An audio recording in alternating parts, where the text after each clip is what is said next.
industrial light and magic has created some of the most iconic imagery that cinema has ever seen.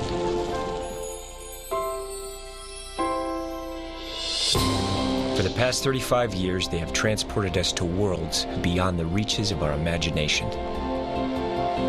Their pioneering and breathtaking visual effects have transformed the way we see movies.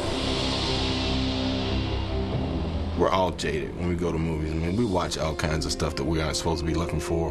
We're looking for the seams, we're looking for the cracks. But, you know, when they make you forget all that and pull you into the magic that is the story, then they've succeeded. Through their masterful blend of art and technology, they have revolutionized movie making and helped to define popular culture. From the sublime to the ridiculous, from E.T. to the amazing work they did on Transformers. ILM loves to find different ways of telling stories visually. They've made us wonder, they've made us marvel, they've made us believe. It's wonderful to know that the tools are there to really begin to get what's in here, you know, out there into the world. And ILM has been leading the charge in that quest since it began.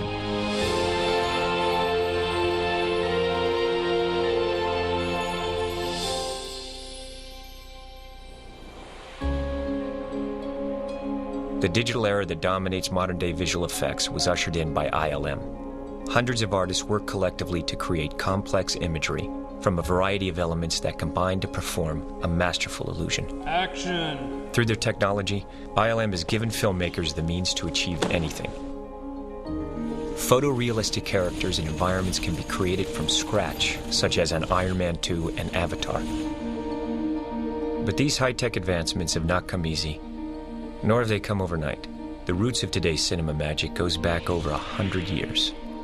But the revolution of modern visual effects began with a story in a galaxy far, far away. Industrial Light and Magic was formed in 1975 to realize the complicated special effects challenges for a new film called Star Wars, a space adventure dreamed up by a young filmmaker, George Lucas. His vision was unlike anything Hollywood had heard before. With Star Wars, I want to do an action picture. I want to do something where I can pan with the spaceships. I want to do it where they're really short cuts. There's a lot of rhythm, a lot of pace, a lot of movement on the screen. I want it to be very, very cinematic. And at that point in time, that was impossible. You just could not do that with special effects. So when the studio said, well, how are you going to do this? I said, don't worry, we'll figure it out. You know, I got to, you know. But I had no idea what I was going to do. At the time, the special effects departments at the major studios were all but gone. So George Lucas was able to buy up old equipment for pennies on the dollar and set up ILM in a Van Nuys, California warehouse. With 20th Century Fox on board, George Lucas and producer Gary Kurtz enlisted photographic effects expert John Dykstra to lead the effort. Dykstra brought together a ragtag group of college students, artists, and engineers whose mixed skills in photography, model making, and mechanics would set the stage for the fantastical space saga. Creating ILM to do the work for Star Wars was like gambling high-odds bets. We knew we were taking a huge number of risks. We were incredibly naive to think that we were going to be successful in doing that, and we were incredibly fortunate that George and even Fox, in its own way, were willing to back us.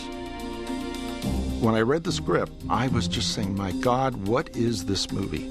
All these different genres are kind of together in this massive space film, and you're reading like the last 30 or 40 pages, and every page is full of another effect shot of the battle. Every page, and it's like, this thing will never get done. When I first read the script for Star Wars, I think I came across a few lines that were worrisome.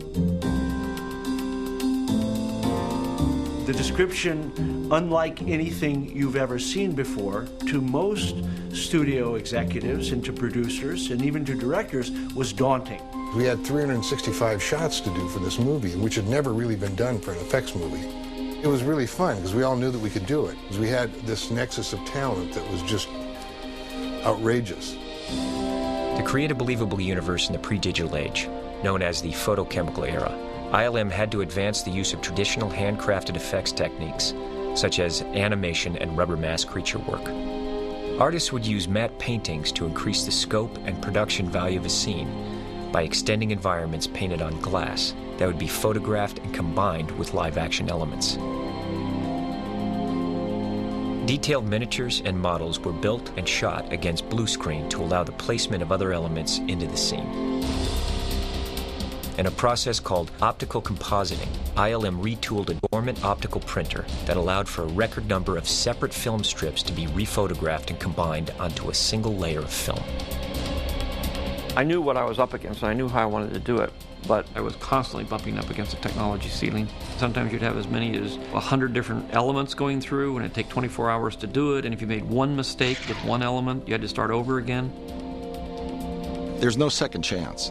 If anything goes wrong during something, it's over, and you have to sort of stop and start the entire process over again, and that is really difficult. And that takes a good team and a lot of concentration to get a high-speed model to blow up quick enough in the right way, or stop-motion characters to walk across the scene over a period of a 12-hour shoot, and it's only going to last 4 seconds.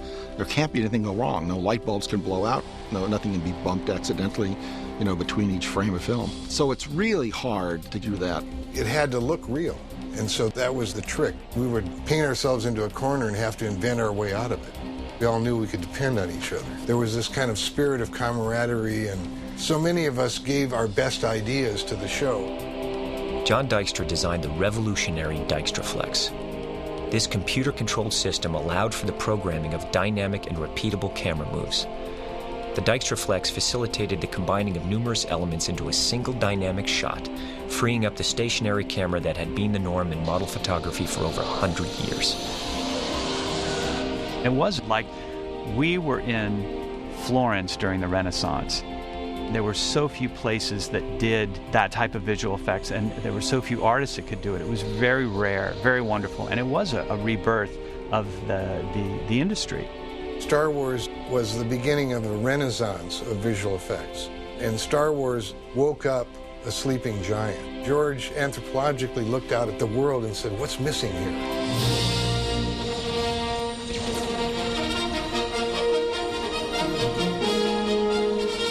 The first day that I saw Star Wars, I was one of those people, along with my wife Cheryl, that saw it and immediately went back and got into the 2-hour line again to see it right away. And we saw it twice on the first day, and it was just this transformative, mind-blowing cinematic experience. And I called George, and he said, well, unfortunately, we only got maybe 30–40% of what I really wanted there. I'll never forget seeing Star Wars for the first time. I was in film school, and it was like, I was there on opening weekend at the Chinese theater, standing in line for 6 hours, and the way that film entertained an audience was unlike any film in history. To the world-famous Chinese theater come the stars of the biggest box office success in motion picture history. I think the success of Star Wars opened the doors for a whole series of genres of film that hadn't been done before because people simply couldn't figure out how to make the images.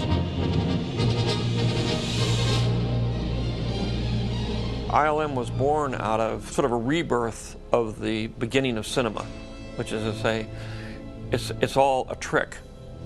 And we're in the business of, we're the tricksters.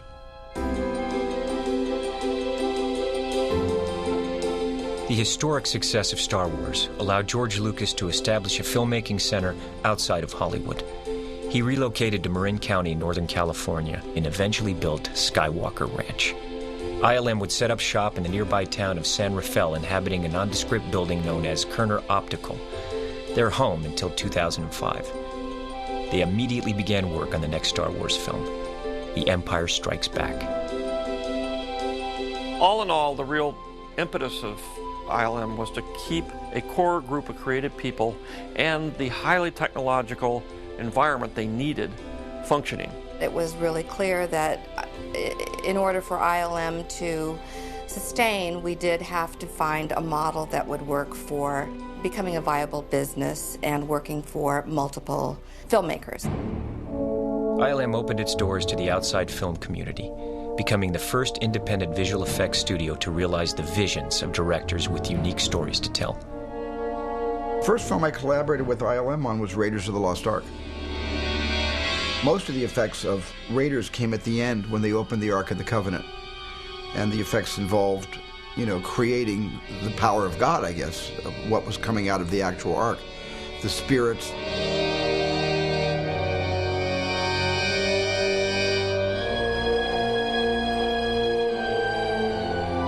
There were a lot of challenges posed. I wanted the scene where the one bad Nazi's face kind of implodes, and where Tote's head melts, and where Belloq's head explodes. I didn't know how to do this, and I just left it to these guys that had done Star Wars. I figured, well, if they could do Star Wars, they could certainly melt a head. And they did figure out how to melt this wax head they built that was kind of genius.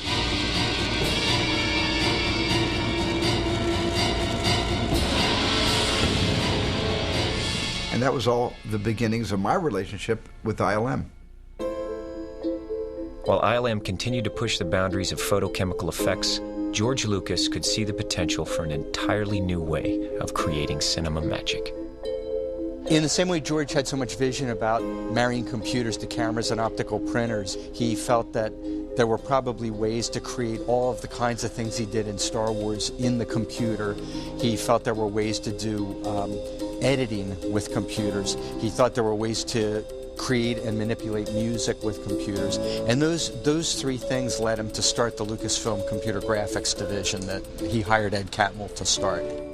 I was asked to bring in technologists and computer scientists and wizards of various sorts to bring this into this industry. Among PhD student Ed Catmull's early advancements in computer technology was the ability to create smooth curved surfaces and wrap textures around them. This was a pioneering leap in the rudimentary world of computer graphics, known as CG. I think their charter was to make a system that might be able to make images, ultimately images onto film that looked photoreal. And in the process of that, the Apple came out, and Dennis Muren had said, gee, could I take 6 months off and just learn how to use this Apple? So he was the one that first put his foot in the water and learned what the Ed and the guys were doing. And then that started the link so that I could transfer the technology that the computer division was developing over into ILM, which is where it was meant to be. It was a very risky thing, certainly, for George to fund this, and also very visionary because it all really did pay off.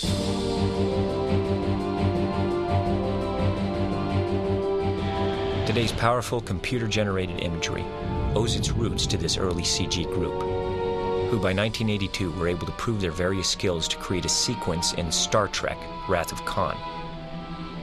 While developing hardware and software, they spent 5 months advancing texture mapping, motion blur, digital matte painting, and compositing programs to create the first visual effects shot made in the computer for a motion picture. It was mind-blowing for the time. And now, of course, it looks old-fashioned. But it was part of earning the way in. And the minute Dennis Muren saw the types of things that could be done in computer graphics, it led to Dennis using computer graphics to create the stained glass man in Young Sherlock Holmes. Dennis came over to us and said, why don't we try it in computer animation? And this was very innovative and very forward-thinking. It was really exciting. I mean, it was a lot of work because back in the day we didn't have the tools. I literally had to take the footage and project it onto my computer screen, and I animated the camera move by hand. I don't know if I've ever worked harder on 6 shots in my life, but it was worth it because when Young Sherlock Holmes came out, people who worked in the special effects industry had no idea how it was done. The Stained Glass Knight was the first computer-generated character in a motion picture, and the film was nominated for an Academy Award for Best Visual Effects, a testament to the growing impact of computer technology.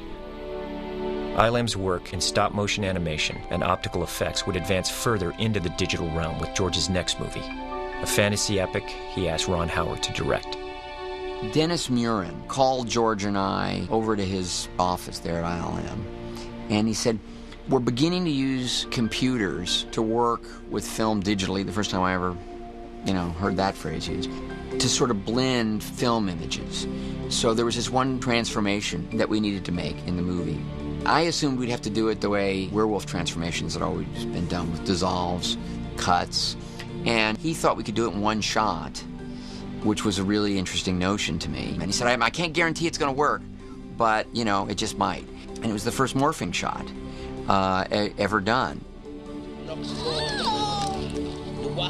And it really was more like the kind of magic that you see on stage, where there's no camera trickery, it just happened.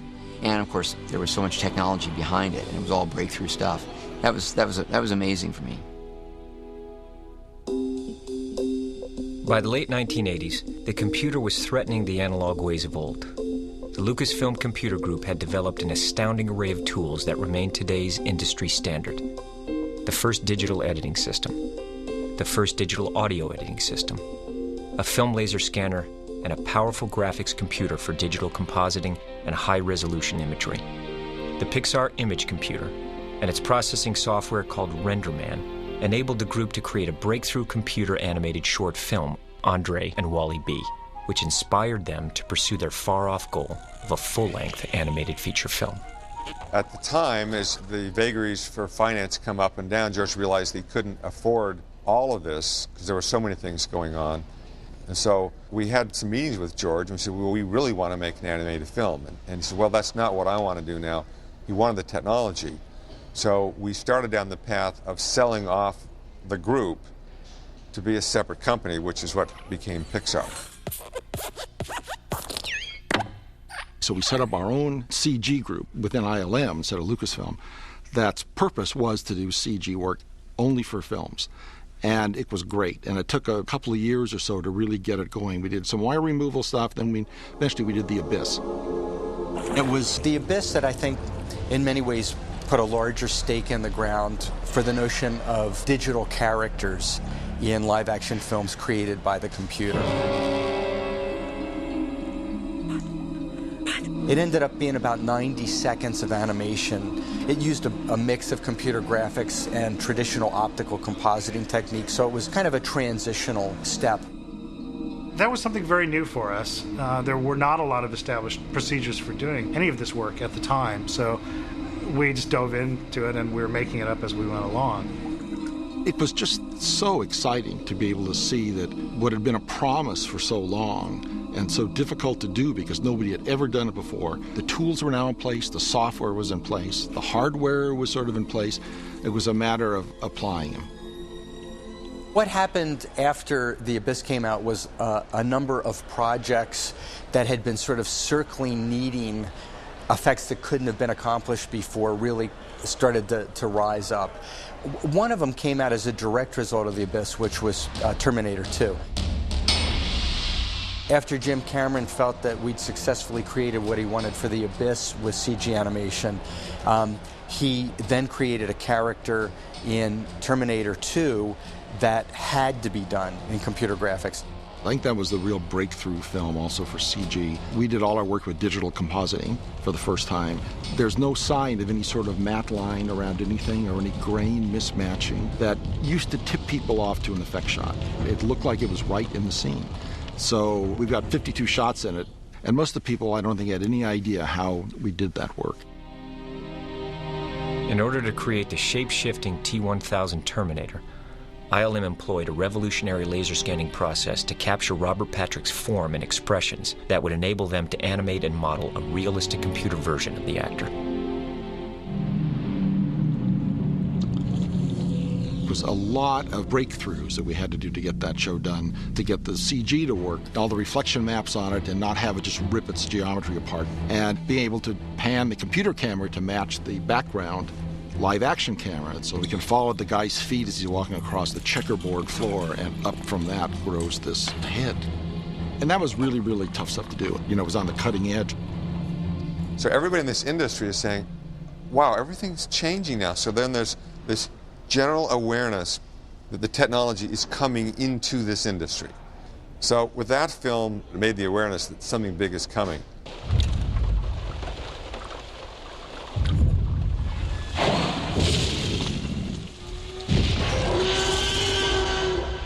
I was perfectly happy to do the dinosaurs, the technique that Phil Tippett had honed to a fine point. And we had settled on that for Jurassic Park. Personally, I didn't think the CG was ready to do Jurassic Park. For at least for the close-ups of dinosaurs, I thought maybe we could do like some stampede sequences, because what computers are good at is, like in word processor, you could clone something a million times. You can copy a word and duplicate it 100 times on the page or anything you want. Well, it's true also of models, and so you could do it with dinosaurs. You could make one Gallimimus dinosaur and clone 20 of them and have them all running with the same run cycle. That's the sort of thing that's really hard to do with stop motion or anything like that. But we started doing these tests in CG before the show was going on, and our tests started looking better and better. Until one day Dennis Murin came over to me and said, you know, I really think we should do this in the computer, and let me shoot a test and show you. Dennis was working off in the corner. We were going along the normal route. Dennis then got the audience with Stephen, and part of it is to convince Stephen, and part of it was me saying, we can do this, I will guarantee it, it'll be fabulous. The test was a herd of running Gallimimuses, and he didn't flesh them out, he just basically put the bones in motion. It didn't have that kind of artificial look, it was completely realistic. It looked like skeletons had come to life and were just running throughout Hawaii. And all the onus of stop-motion photography was suddenly eradicated. We were both kind of wondrous about what this was promising, this industry. We literally didn't know from one day to another how stuff was going to look. Every day we'd be looking at the dailies and saying, did we do this? Did people make these images? We've never seen anything like this before, you know. Where's the trickery we've been seeing in movies for, 80 years? There's nothing there. It looks real. A visual effects shot starts with a line in the script that describes something. Let's say a dinosaur runs across the field. You start by going on the live action set and shooting what's called a plate. The plate is the background that you're ultimately going to insert that digital character in this example. The plate comes back to the artist. They create a virtual topography that reflects what they've seen in that shot. They build a character in the computer. They build its bones, they build its structure, they then come up with surfaces and skins for it. They color it, they give it eyes, they give it motion, they give it fingernails. They rig it so that it can be animated. So they take that photograph background plate, they take that character and they animate the character in the computer space to fit into that photographic plate. When that's done to the director's satisfaction, they actually composite it into the scene. Once it's composited into the scene, it is filmed out of the computer and cut into the film, and hopefully everybody loves it in the movie house.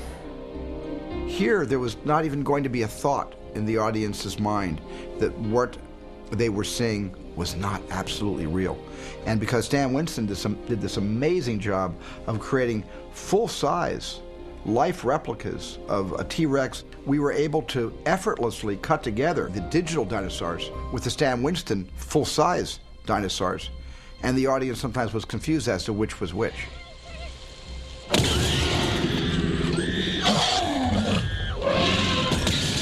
The major breakthrough really was when Steve bought off on the idea of making that leap from analog to digital. And that really is what changed everything. Once we did those dinosaurs, I saw that we had unlimited possibilities. From the point of view of the industry, the turning point was Jurassic Park. When Jurassic Park happened, then that was like this big switch was thrown. It's like the world has changed.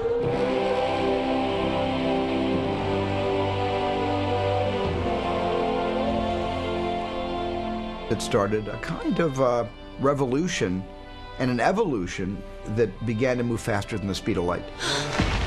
It's a dinosaur. I was amazed at how much ILM was able to accomplish and go beyond the dinosaurs with everything else they did in the next several years.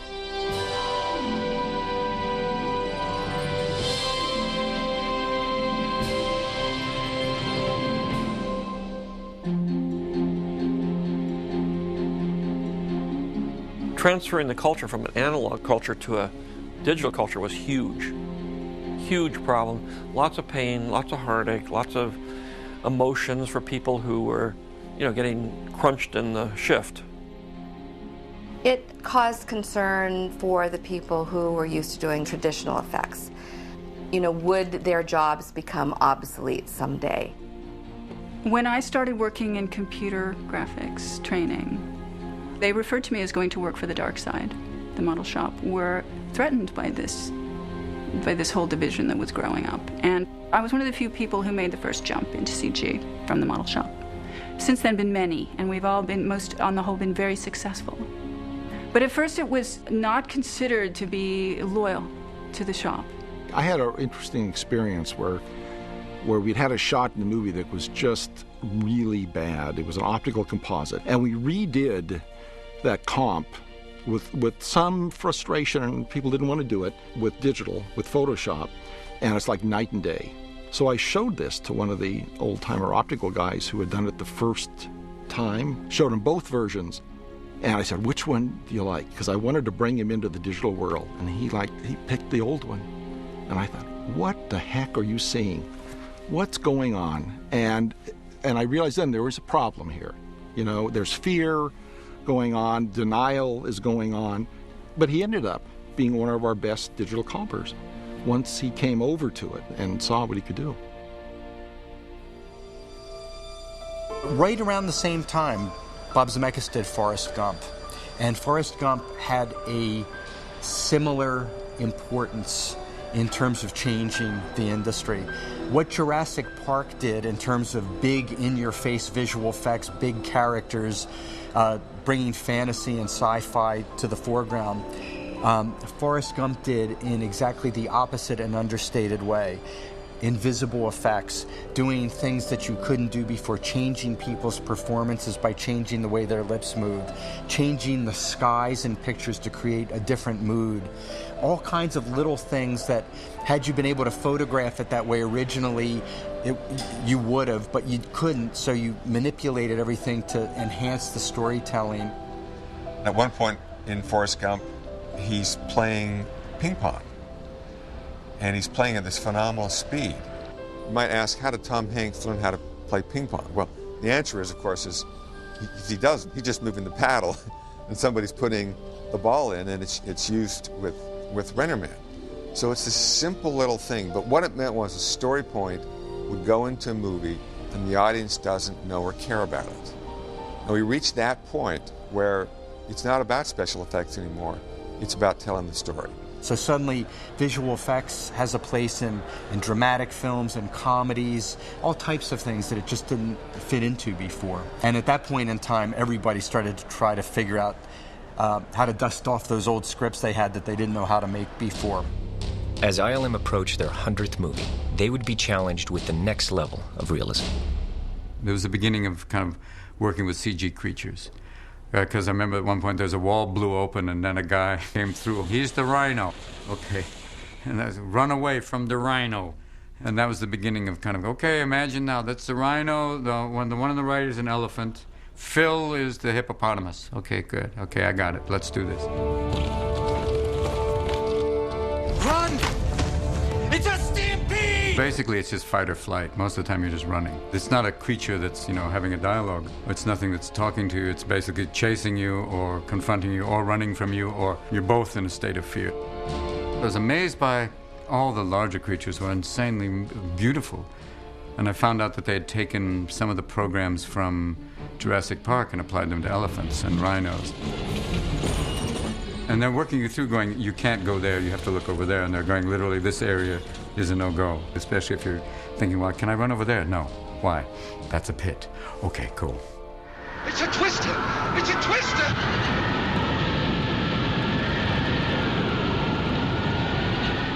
The tornado in Wizard of Oz, to me, just stood out as being strikingly real compared to other stuff I'd seen. It was beautiful also to look at. It had this, I'd never seen that done before, and I don't think it's ever even been done since as well, with that sort of beautiful cylindrical design.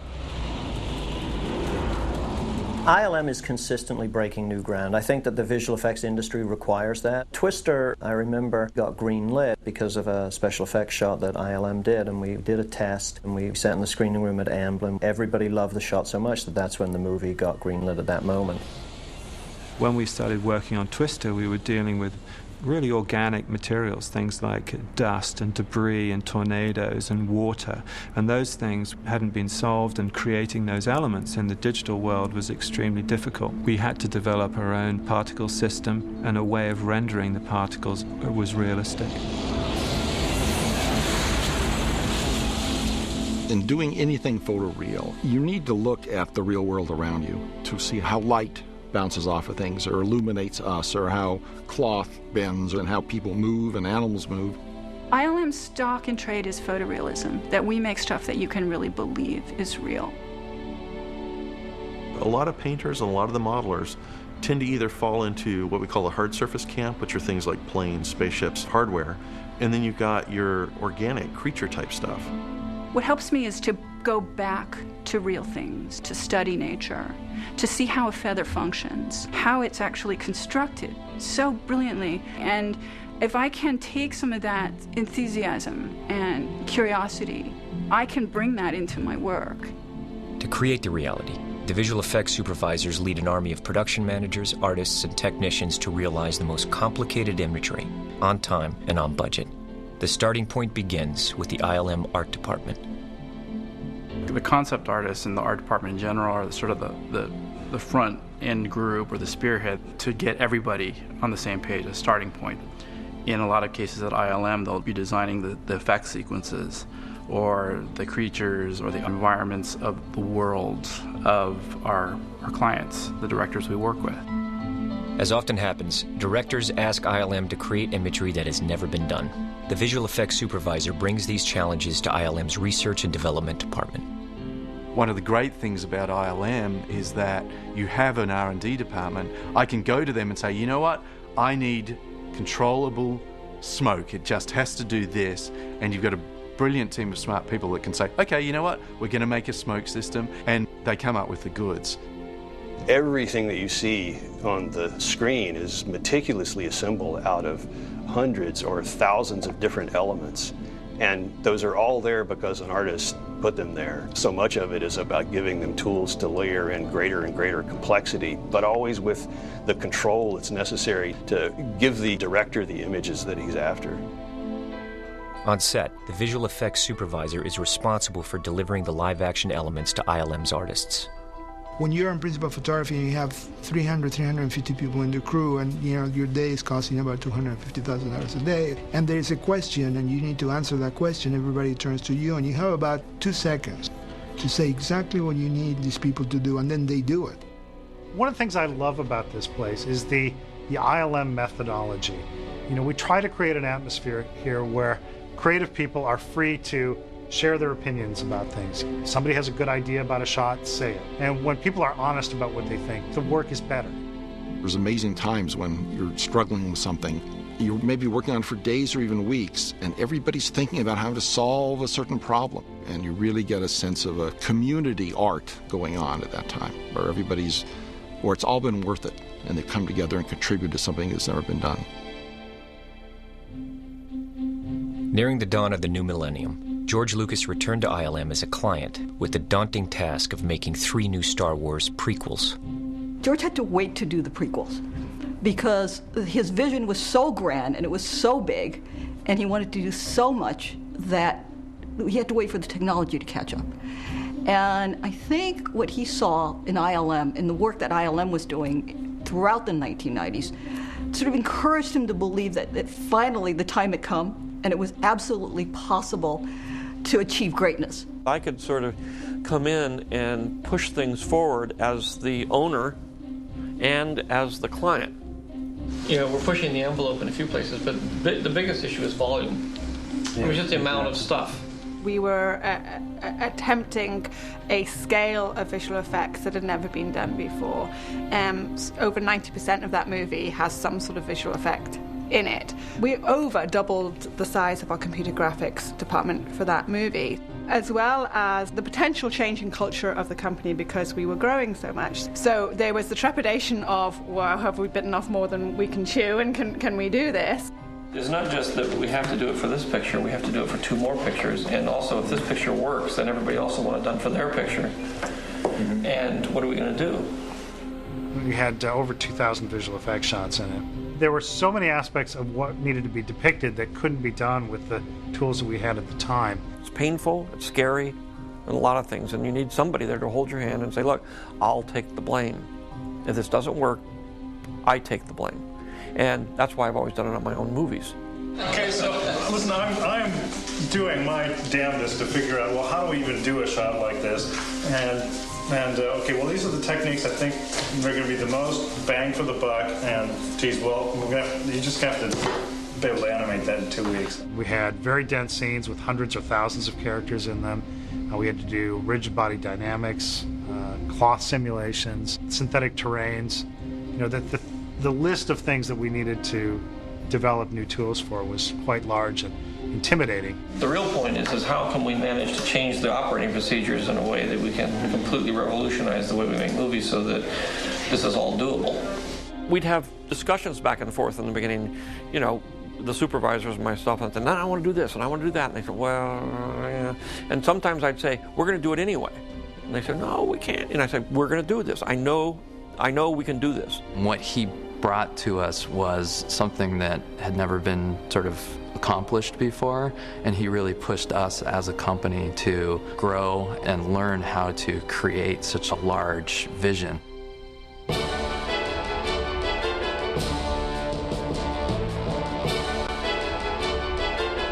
Do a big, complicated show like that, you develop some confidence in the process of you take big problems, you break them down into smaller problems, you break those smaller problems down into yet smaller problems until you get to a scale where it's tractable by a single person. And so when a new big project comes in with some kind of scary, unknown aspect to it, you have to comfort yourself with the fact that, well, we've been doing this for a long time and this process works. It always works. When I was asked to paint Yoda as a computer-generated character, I really remembered what it was like for me when I first saw Yoda on that screen and what Frank Oz had done with him as a character. That was a real honor to be asked to work on him. To get Yoda's expression, to get his character, was terribly important that we get that right. The fear of loss is a path to the dark side. In the CG universe, performers were now challenged to act in virtual worlds with invisible characters unlike ever before. That was the time we created the Jar Jar Binks character. And a lot of people feel different ways about Jar Jar Binks, but the fact of the matter was you had a living, breathing character who was acting alongside the actors for a large portion of that film. And it really showed that you could have digital characters integrated with live action people and make that work.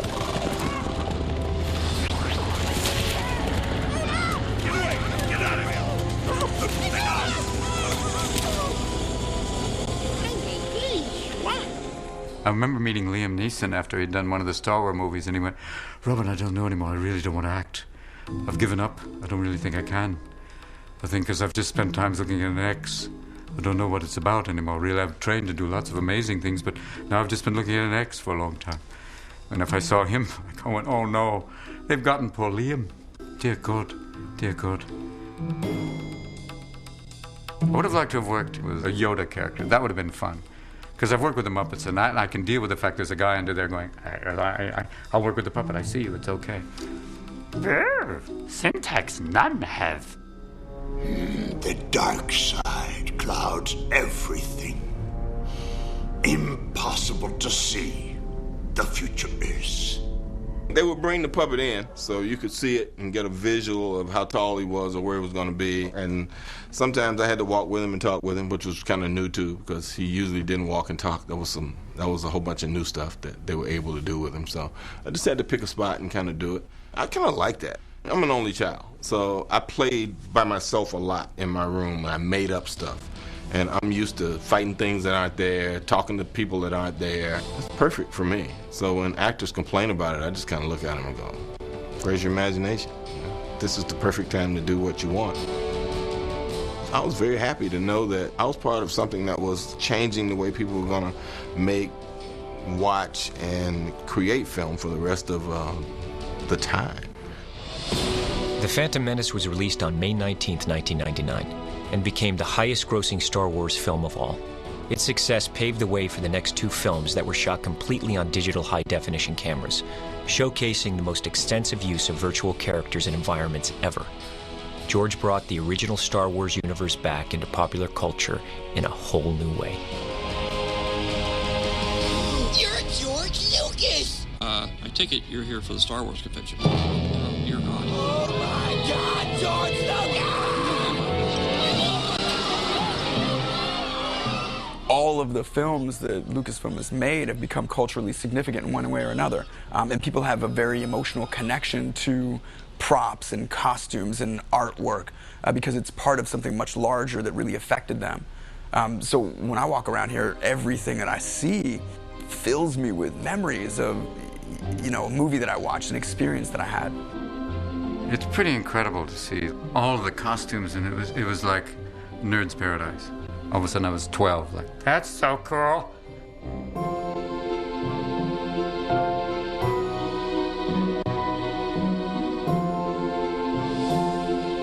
No matter how much you romanticize a weapon or a mask or a costume or a character, you come and touch it and somebody had to paint it and build it and cast it out of foam or wood or plastic or what have you.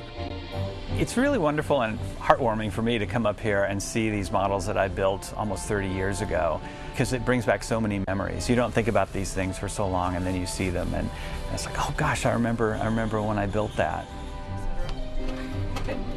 Whoops, 10 people just died. It's odd, though. We didn't build them to last forever, and we certainly didn't build them to go out into traveling shows and be in museums. And so it's kind of odd to see them up here where they won't let us touch them, and if something breaks off, they photograph where it came off and they put it in a little plastic bag and seal it up. When you see them and you realize when they lit them, they had a life. They were a creature. Yoda. To see Yoda like, moving not. CG take work is. In 2001, ILM brought history to life like never before with the epic World War II battle sequences in Pearl Harbor, another series of landmark achievements for the company. In 2004, they created the first extreme close-up of a realistic digital human for Lemony Snicket's A Series of Unfortunate Events, ushering in a new era for digital actors. The realism paved the way for the highly anticipated Pirates of the Caribbean films. When the script for Pirates came in, the gag was that our crew of pirates were cursed so that when they appeared in moonlight, they were these tattered skeletons, which immediately brought back memories of Jason and the Argonauts. There's a scene of sword-fighting skeletons that's an iconic scene. That image came immediately to my mind when I read that in the script. It's a really fun opportunity to pay homage to Ray's work, but to update it with some of the newer technology. The Pirates of the Caribbean series made extensive use of in-camera motion capture technology, otherwise known as iMocap. This advanced system of sensors records actions of human actors and uses the information to animate digital characters. I mean, the characters were all created by the visual effects. It wasn't makeup. They were walking around in gray suits. And, it's very difficult, for actors sometimes to interact with a character that's just wearing a gray suit with a beanie. But since our actors are so well trained and so professional, they did a fantastic job. The most challenging thing on Pirates was Davy Jones. We had motion capture trackers on him. We had all these silly dots on his face, but Bill Nighy was that character. And I think for me, that was the first time I really saw a direct transference of someone's performance onto a CG creature. And it was so complex and so layered. You've got all these tentacles. Trying to get them to operate like they really would is a major challenge, because in the computer, although you've got the shape of the tentacles, if they're going in different directions, they'll just penetrate right through each other. The idea that they would hit and react is just not in the computer. It has to be worked out. And it takes a lot of calculations to make something like that work. It was just so incredibly detailed, and the work that the model builders and the texture painters and all the guys that contributed to that show in all the different ways of just bringing this immensely complicated crew and ship to life. Technology changes very quickly and gets better and better, so it gives the artists at ILM and their supervisors more fun to play with, more things to play with, more toys, and it pushes the limits, which is exactly what we want to do. We thrive on developing new techniques to achieve something that's never been done before, so imagination is unencumbered. Inspired by the original 1953 version of War of the Worlds, Steven Spielberg teamed with ILM once again to push visual storytelling to a whole new level. Well, I had this crazy idea one day when I was doing my storyboards. I had sketched out a 3-minute dialogue scene between the two kids and Tom Cruise in the car after they escaped New Jersey. I began sketching it in cuts, and close-ups and profiles and over-shoulder shots and then threw all that stuff out because that wasn't exciting enough. And I thought, well, there's got to be a way to do this. Maybe, what if I did this all in one shot? And then I had some of the previs guys come in, and I prevised the entire scene with a moving camera. That actually went through the car at one point, went through the back window at another point, went out into the middle of the turnpike to make room for cars that are passing, and then went back into the window again. And it was an impossible dream, and I knew it was not achievable, because I didn't quite know how to blend it. Where were the blend lines going to be? How do we glue these disparate pieces together to make it seem like it's one shot? So when I showed Dennis Muir in the previs, Dennis said, right away, and this time he didn't even have to think about it, he said, you can do it in 2 shots. I said, where's the break? He said, when you come back in through the car, through the back of the car. And then when you're pulling back out to the high crane shot at the end, the car moves off into the vanishing point. So Dennis thought that was going to be no problem.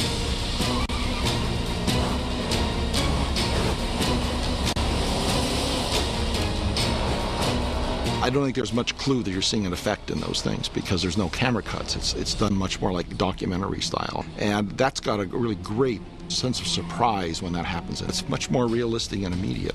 And that's hard to do with any kind of effects.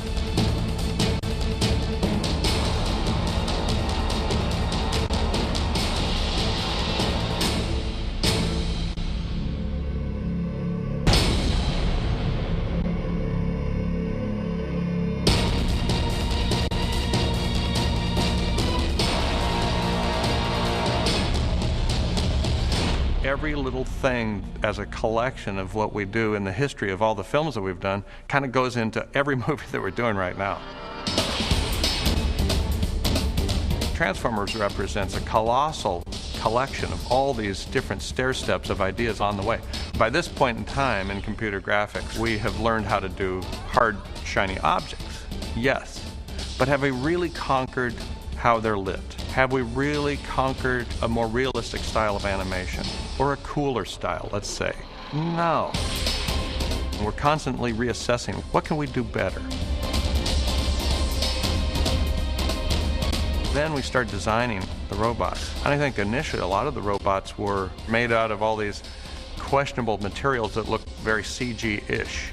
And we actually started building a couple of robots out of like these bony fragments that look like, what is it, alien space stuff. We don't know what it is. Michael Bay, our director, and myself, we kept going back and forth on this. We go, you know what, this is not working. Let's just go to car parts and just start drawing from real world. Because you and I go to the movie, and if we see something where we don't quite understand it, it looks fake.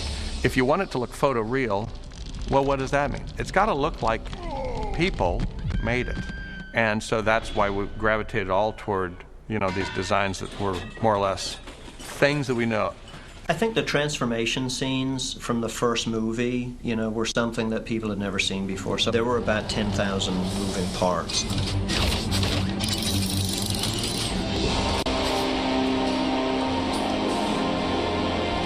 All those pieces have to move and articulate with one another. Technology-wise, that stuff didn't exist before. So again, it puts ILM on the leading edge of technology breakthrough.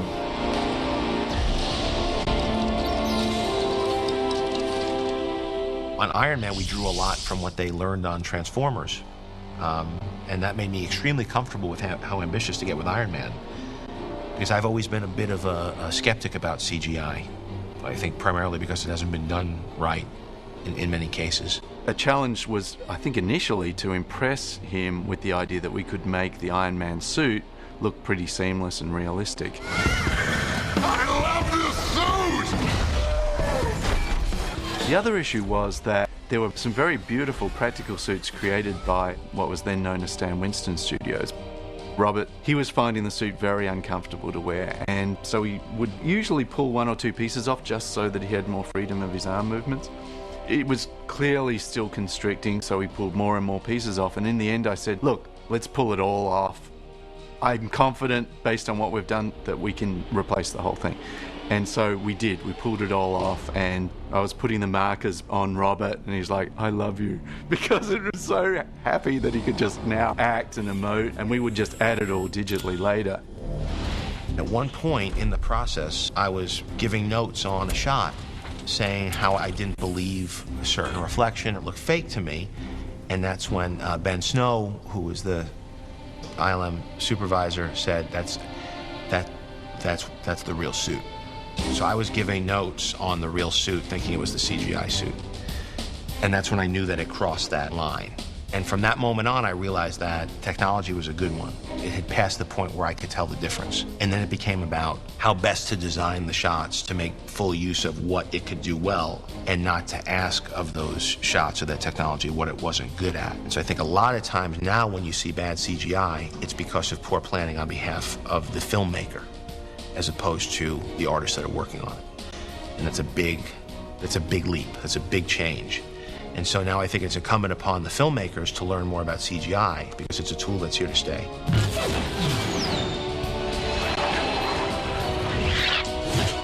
The suit is the star, of the Iron Man movies. When you watch that suit do stuff, that's what we go there for. When the screws come out and the boots come on and things come on his arm, you really wish you had one of those things. And the ability to make you want to be that particular character is the dream of, I'm sure, all the guys that are working in those particular places that sit there and go, oh, that would be so cool. What if his suit did this? And they make us want to be those characters. They make us want to see that stuff happen. In 2009, director J.J. Abrams reinvigorated the original Star Trek universe through the help of ILM's Illusionists, the first challenge being a new design for the Starship Enterprise. The thing about the Enterprise was you can't really play with it too much because it's so iconic. And I just knew that we were dealing with those very vocal fans who were going to be pissed off no matter what we did. So I thought, well, let's just update it a little bit, but let's maintain its essential silhouette. There's a certain level of pressure involved in that too, because I remember when we did the new Enterprise for the J.J. Abrams Star Trek, and the first image that was revealed to the public, it sounded like they were going to kill us if they could find us. And we were talking about an artist relocation program because we're like, oh my God, They got so upset. And then it came out and they loved it. The amazing thing is ILM took these designs that were done and they made this thing live and breathe, and they brought this ship to life. Star Wars made it impossible to do anything new. There's not a weather system, a terrain, an environment, a character color, a number of arms or legs.